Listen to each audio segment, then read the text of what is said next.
Check it out, they go slide.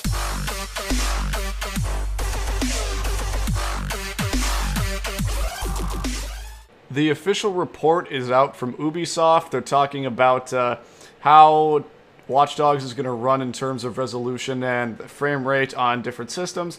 The news is out for the 3 systems it's going to run on, obviously. PS4, Xbox One, and my beloved PC. And the news is looking great if you're a PC gamer, but not so much if you own a console and you're a frame rate fan, or an Xbox One and you like frame rate or resolution. So what it's looking like for the exact breakdown is the PS4 is going to be running the game at 1080p, 30 FPS. The Xbox One is going to be running the game 960p, 30 FPS. And your PC, obviously, there's hardware fragmentation there. Everybody's PC is a little different. So the average gamer is going to have no problem playing that 1080p 60 FPS on whatever settings you'd like. And what I'm talking about for average gamers, you've got like an AMD 6-core at the very least, and like a 750 Ti at the very least, something with equivalent power like that. And of course, 8 gigs of RAM, decent hard drive speeds and all that. But anywho, what's really interesting about this is the way it's kind of, I guess you could say it's thrashing the Xbox, because, just frame rate and just resolution don't tell the whole story. Because when you look at whether, they drop the resolution and it's still only managing the frame rate that the PS4 can do.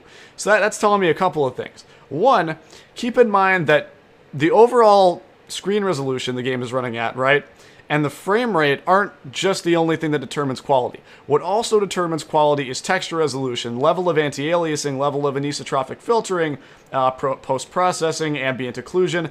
By the way, with ambient occlusion, that's only going to be supported on PC because that's an NVIDIA technology. PS4 and Xbox One both have AMD GPUs, so you're not going to get ambient occlusion. And from what I've played on the PS4 and what I've played on the Xbox One, there's very little, if any, anti-aliasing. The anisotrophic filtering looks like trilinear or X2. It's not very high. So overall, on the Xbox One, you're getting this really inferior experience of lower frame rate, lower resolution, fewer effects, no ambient occlusion, and all that. The PS4, yeah, you get a 1080p canvas to work with, but you're still dealing with jaggies, you're still dealing with textures not fading as smoothly as you move from the forefield to background, because anisotrophic filtering's turned down.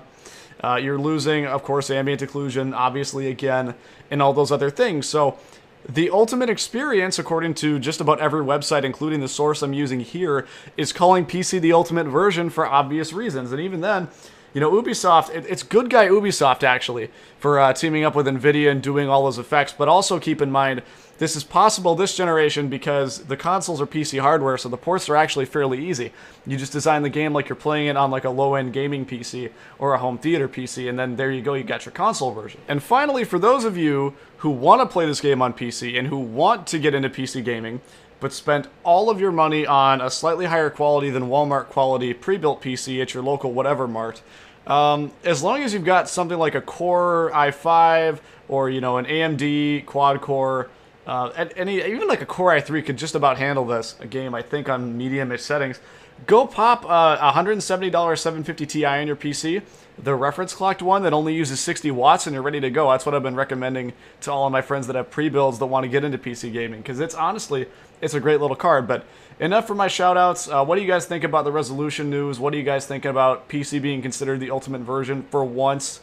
Let me know what you think in a comment. Let me know if I'm wrong. I always like to be told I'm wrong. And I will speak to you in the future.